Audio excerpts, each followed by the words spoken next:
আসসালামু আলাইকুম দর্শক। ইরান এবং ইসরায়েলের পাল্টাপাল্টি হামলায় হতাহতের সংখ্যা বাড়ছে, বিভিন্ন স্থাপনায় ক্ষয়ক্ষতি বেড়েই যাচ্ছে। পরিস্থিতি শেষ পর্যন্ত কোথায় গিয়ে দাঁড়াবে কেউ বলতে পারছে না। অন্যদিকে যখন নাকি পশ্চিমা বিশ্বে সংলাপ চলছে, আলোচনা চলছে, জাতিসংঘ পর্যন্ত এ নিয়ে উদ্বিগ্ন। জাতিসংঘেও পাল্টাপাল্টি আলোচনা চলছে। সেই আলোচনাকে একপাশে রেখে ইরান এবং ইসরায়েল পরস্পরের বিরুদ্ধে হামলার অভিযোগ করছে এবং বাস্তবে হামলা হচ্ছে এবং বেশ হতাহত হয়েছে। ইরান বলছে যে এই পর্যন্ত 430 জন নিহত হয়েছে, 3500 আহত হয়েছে। ইরানের স্বাস্থ্যমন্ত্রী জানাচ্ছেন হাসপাতাল ও অ্যাম্বুলেন্স লক্ষ্য করে হামলা চালাচ্ছে ইসরায়েল। খুবই অমানবিক নিঃসন্দেহে। ইরানে খোররামাবাদে ইসরায়েলি হামলায় নিহত 5।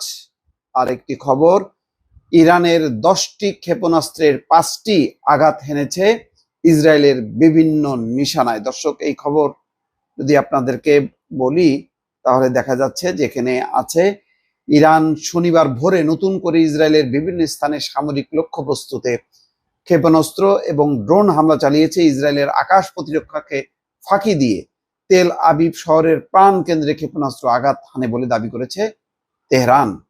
ইরানের রাষ্ট্রীয় গণমাধ্যম জানায় ইসলামী বিপ্লবী গার্ড বাহিনী ইসরায়েলের অধিকৃত অঞ্চলের ভেতরে সামরিক এবং সরবরাহ ঘাঁটিগুলো লক্ষ্য করে বড় পরিসরে হামলা চালিয়েছে।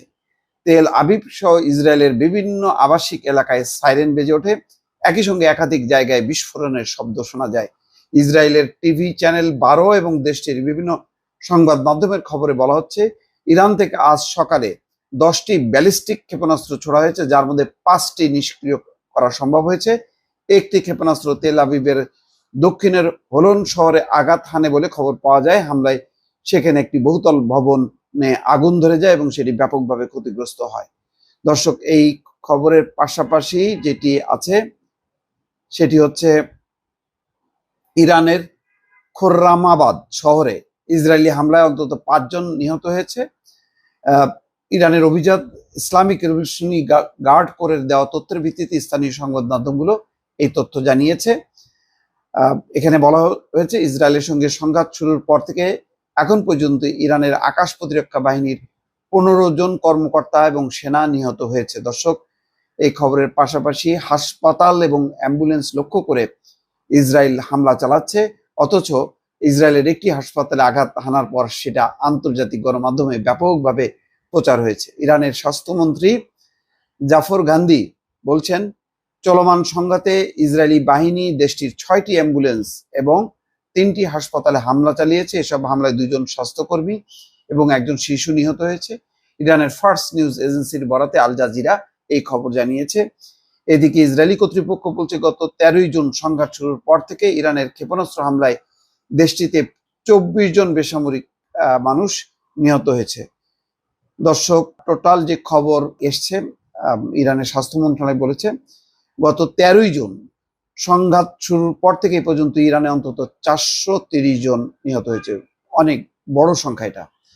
আহত হয়েছে 3500 জন। ইরানের স্বাস্থ্য মন্ত্রণালয় বরাতে স্থানীয় নূর নিউজ এজেন্সি হতাহতের হালনাগাদ এই তথ্য প্রকাশ করেছে। দর্শক, ঘটনা হচ্ছে ডোনাল্ড ট্রাম্প যখন বলেন যে এই চলমান হামলা পাল্টা হামলার মধ্যে তিনি ইসরায়েলকে হামলা থামাতে বলতে পারেন না, তখন বোঝা যায় এক ধরনের উস্কানি, এবং সেই উস্কানি বা আশকারাতে ইসরায়েল ব্যাপকভাবে হামলা চালিয়ে যাচ্ছে।